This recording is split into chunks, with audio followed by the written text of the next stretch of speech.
Chers amis, bonjour. C'est avec joie que nous nous retrouvons aujourd'hui par le moyen des médias, unis d'un même cœur et d'une même pensée. Avant de laisser la place à Dany et Moïse qui nous conduiront dans un temps de chant et de louange, puis au pasteur Philippe Cabot qui nous apportera le conseil de Dieu, j'aimerais simplement faire la lecture de quelques versets qui se trouvent dans le livre des Psaumes au chapitre 101. Il est écrit « Je chanterai la bonté et la justice, c'est à toi, Éternel, que je chanterai. Je prendrai garde à la voie droite. Quand viendras-tu à moi? Je marcherai dans l'intégrité de mon cœur au milieu de ma maison. » Au milieu de notre maison encore, nous voulons marcher dans l'intégrité de notre cœur et que nos cœurs encore, toutes et tous, puissent célébrer celui qui est l'Éternel, célébrer celui qui nous a sauvés. Et comme le disait David, je chanterai la bonté et la justice de Dieu. Que son nom soit béni.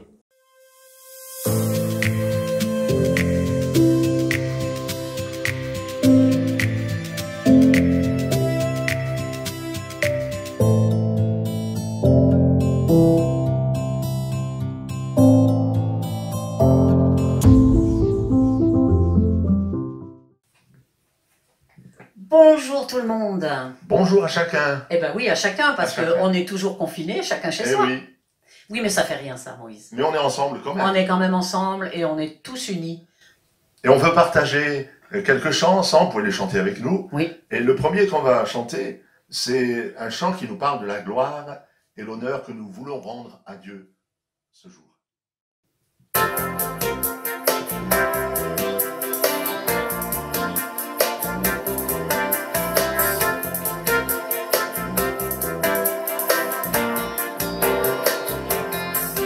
Oui, nous donnons la gloire et l'honneur à Dieu assis dans le ciel. Oui, nous donnons la gloire et l'honneur à Dieu, son trône est éternel.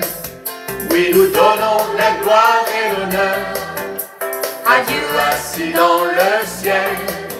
Oui, nous donnons la gloire et l'honneur à Dieu, son trône est éternel. Tu es digne de recevoir la puissance, l'honneur et la gloire, car c'est toi qui as créé tout ce qui est, tout a existé à ta volonté. Donnons la gloire et l'honneur à Dieu assis dans le ciel. Oui, nous donnons la gloire et l'honneur à Dieu, son trône est éternel. Oui, nous donnons la gloire et l'honneur à Dieu assis dans le ciel. Oui, nous donnons la gloire et l'honneur à Dieu, son trône est éternel. Tu es digne de recevoir la puissance, l'honneur et la gloire, car c'est toi qui as créé tout ce qui est, tout a existé à ta volonté. Nos voix, les pianos, les guitares, les violons, Chacun peut louer tout Seigneur. le monde peut louer le Seigneur et lui rendre gloire et honneur. Oui, nous donnons la gloire et l'honneur à Dieu assis dans le ciel. Oui, nous donnons la gloire et l'honneur à Dieu, son trône est éternel. Son trône est éternel. Son trône est éternel.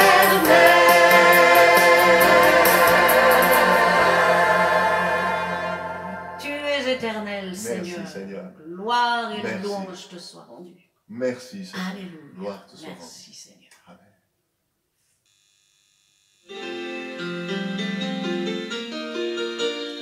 Ouvre mes yeux pour que je contemple les merveilles de ta loi.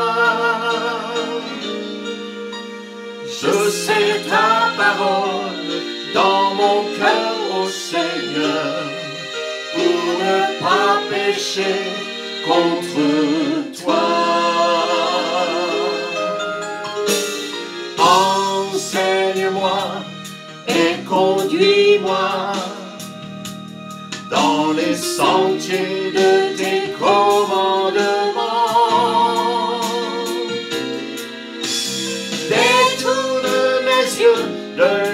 vue des choses vaines. Fais-moi vivre dans tes voies. Ouvre mes yeux pour que je contemple les merveilles de ta loi. Je serre ta parole dans mon cœur, ô Seigneur, pour ne pas pécher contre toi. Enseigne-moi et conduis-moi dans les sentiers de tes commandements. Détourne mes yeux de la vue des choses vaines. Fais-moi vivre dans tes voies.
Sois béni, Seigneur. Merci de prendre soin de nous chaque jour. Et nous voulons te louer, nous voulons t'adorer, Oui, Seigneur. nous voulons t'offrir Nous voulons te notre dire nom merci pour tout ce que tu fais pour nous. et notre adoration. Que ton nom soit loué, que ton nom soit béni, Seigneur. Nous voulons t'entendre, Oh, Seigneur. béni Parler sois à nos cœurs. Tu es le maître.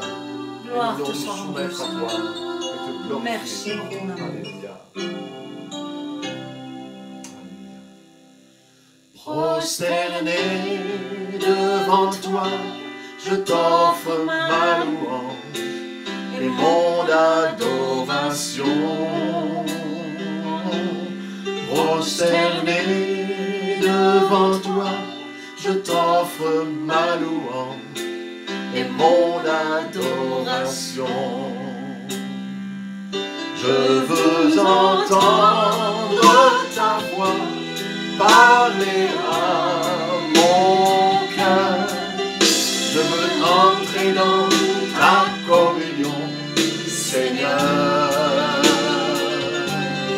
Prosterné devant toi, je t'offre ma louange et mon adoration. Prosterné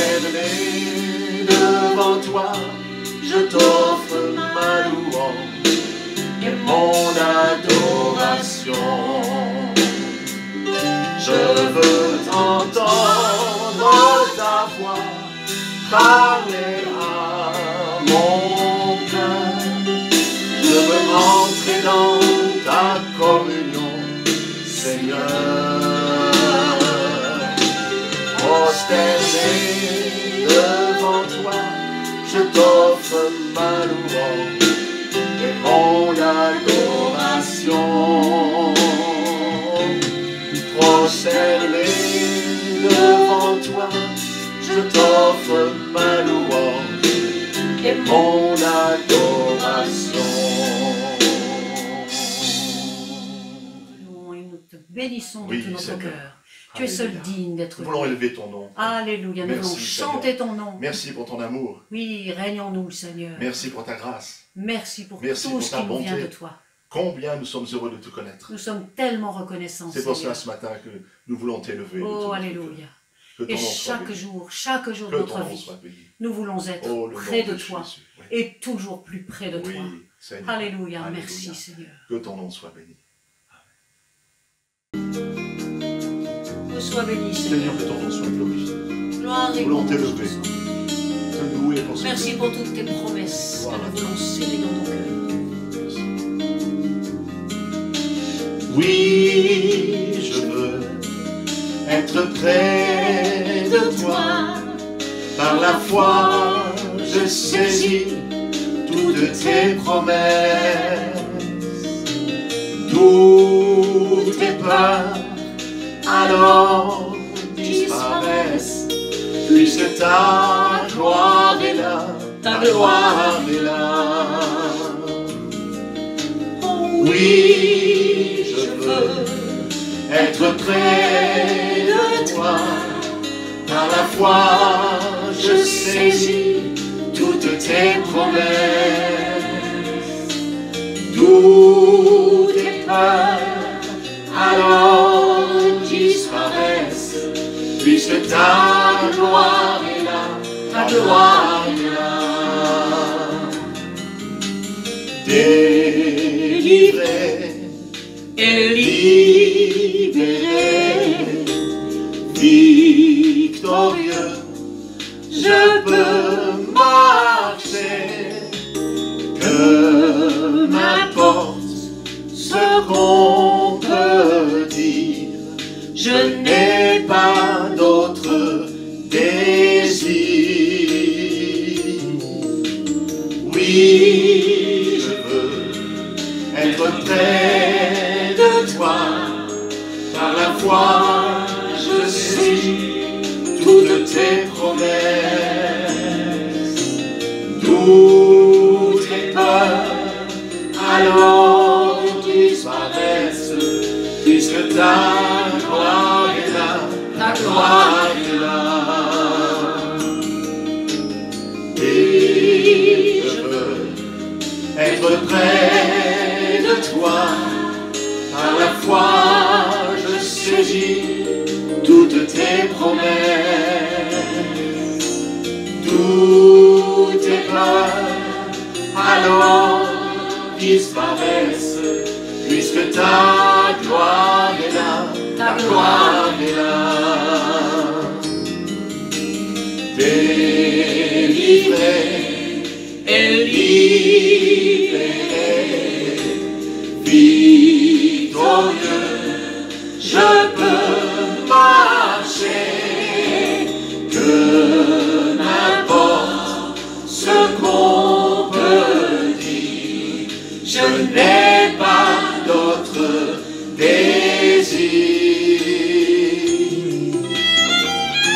Oh oui, Seigneur. Être près de toi toujours. Alléluia. Seigneur, Je veux saisir toutes tes promesses. gloire te soit rendue, Seigneur. Toutes tes peurs, alors disparaissent. Puisque ta gloire est là, ta gloire est là. Puisque ta gloire est là, ta gloire est là. Puisque ta gloire est là, ta gloire est là.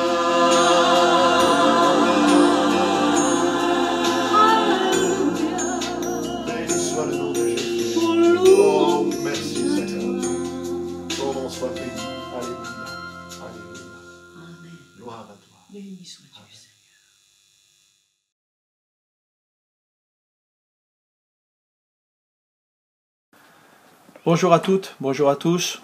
J'espère que vous allez bien, que chacun a pu sortir de cette période. En tout cas, celles et ceux qui étaient touchés par ce virus vont mieux, retrouver le goût, l'odorat. Voilà, n'hésitez pas à nous envoyer au pasteur, à Jean Bosco, à Jean-Noël, à moi-même, un SMS pour nous dire un petit peu ce qu'il en est de votre santé, de votre état, de quelques besoins de prière, ou de vos avis sur la réception des messages par vidéo, afin que eh bien, on puisse savoir un petit peu si vos cœurs sont touchés par ces messages et si ça répond aux besoins. Voilà, ce matin, en lisant ma Bible, je lisais dans l'épître de Paul à Tite les qualifications nécessaires pour les diacres, pour les anciens, pour les responsables d'église, pour les prédicateurs, pour ceux qui prêchent. Et dans l'épître de Tite, au verset 9, là, chapitre 1er, il y a cette expression qui m'a interpellé.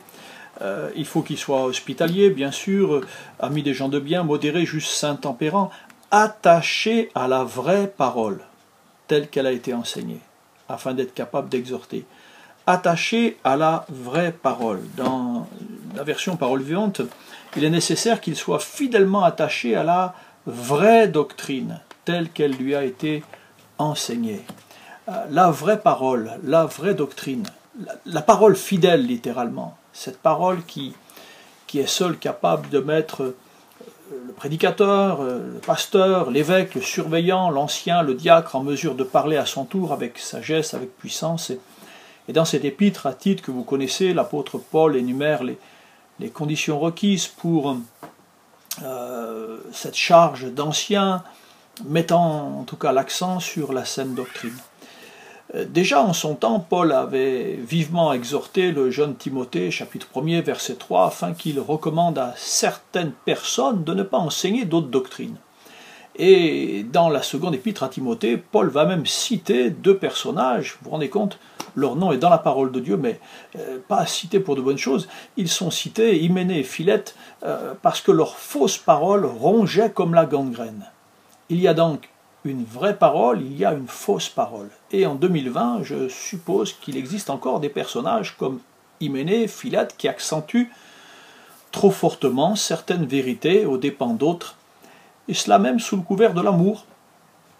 Dans ces temps où les chrétiens cherchent davantage leur nourriture spirituelle sur le net et peuvent zapper de prédicateur en prédicateur, de site en site et de prédicateur en contradicteur, il est plus important de rappeler quelques principes. D'abord, la Bible affirme que c'est à la croix que Jésus porta nos péchés.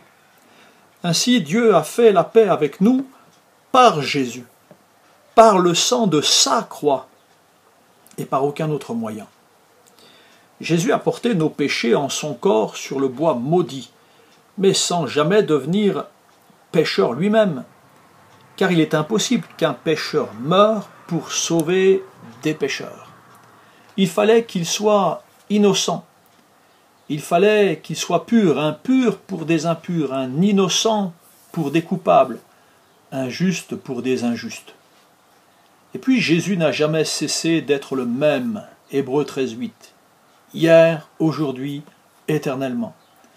Jésus n'a jamais cessé d'être le Fils de Dieu, même sur la croix, parce qu'il serait, au dire de certains contradicteurs, devenu là, à la croix, une incarnation même du péché, donc un pécheur. Mais c'est là une hérésie pernicieuse, un blasphème même à l'égard de la nature divine du Seigneur. Jésus-Christ est le même, il ne change pas.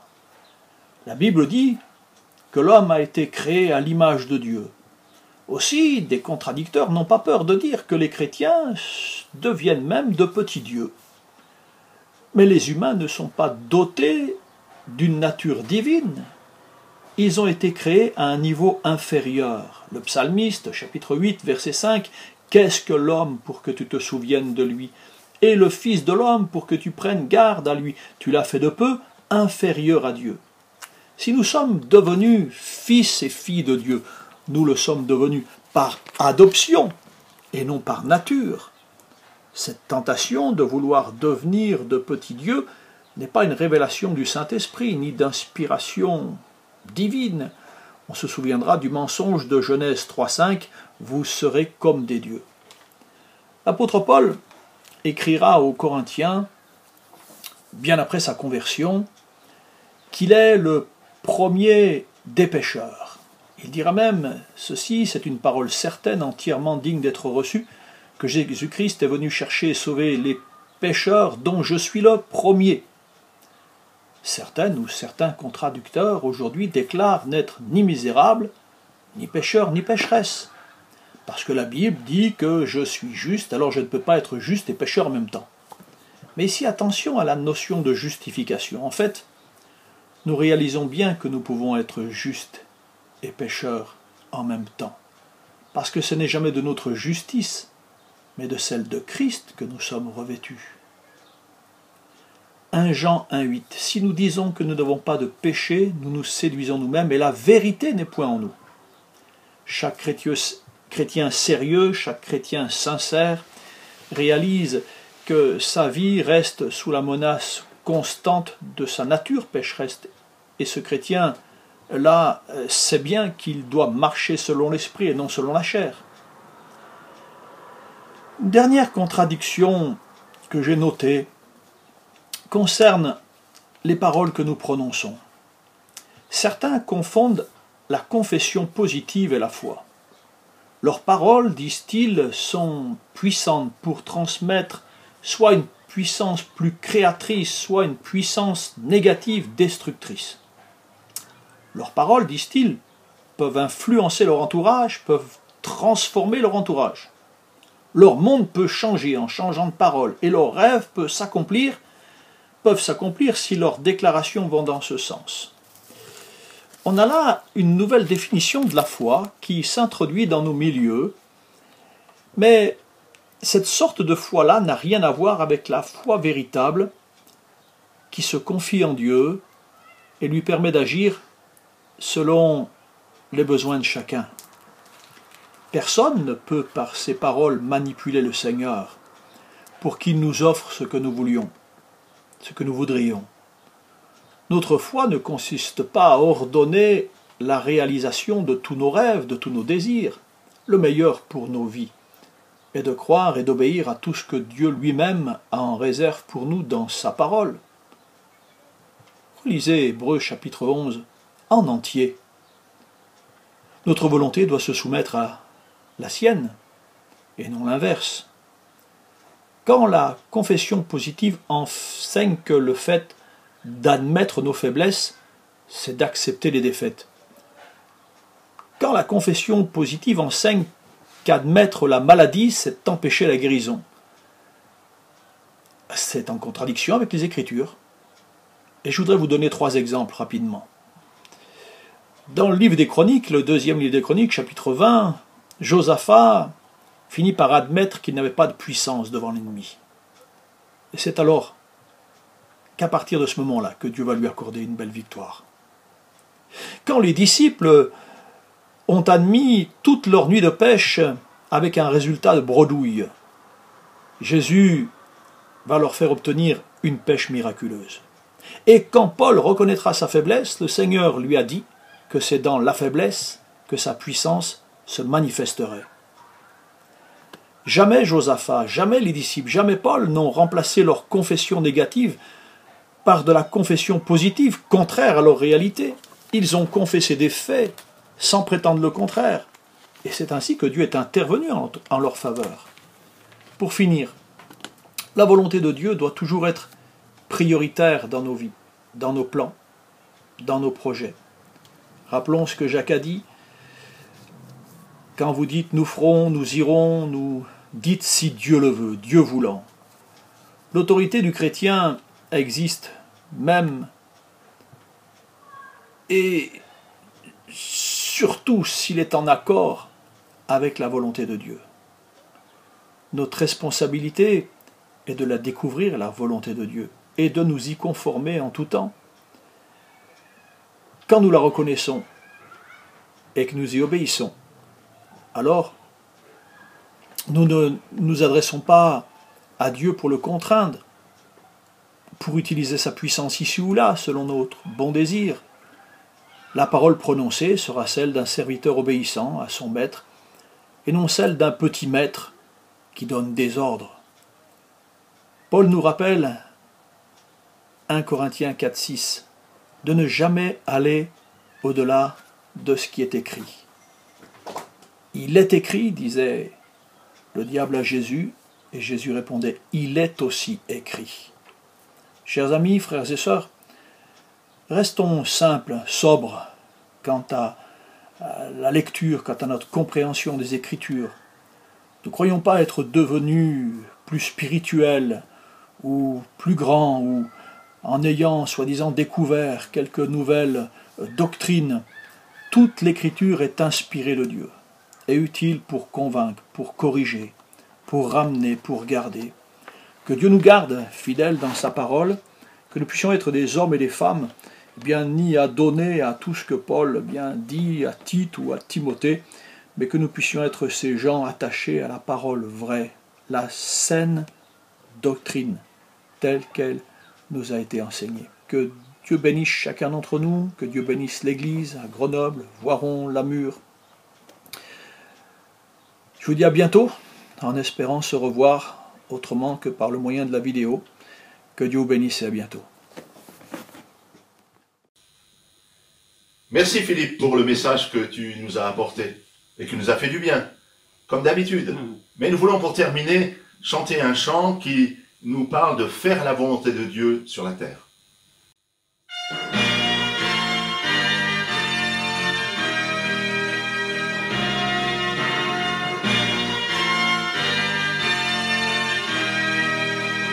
Ce ne sont pas tous ceux qui disent Seigneur, Seigneur, Seigneur, qui entreront dans le royaume de Dieu, mais tous ceux qui font la volonté de Dieu sur la terre.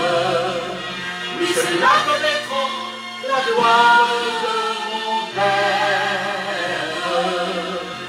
Ce ne sont pas tous ceux qui disent Seigneur, Seigneur, Seigneur, qui entreront dans le royaume de Dieu, mais tous ceux-là qui font la volonté de Dieu sur la terre, oui, ceux-là connaîtront la gloire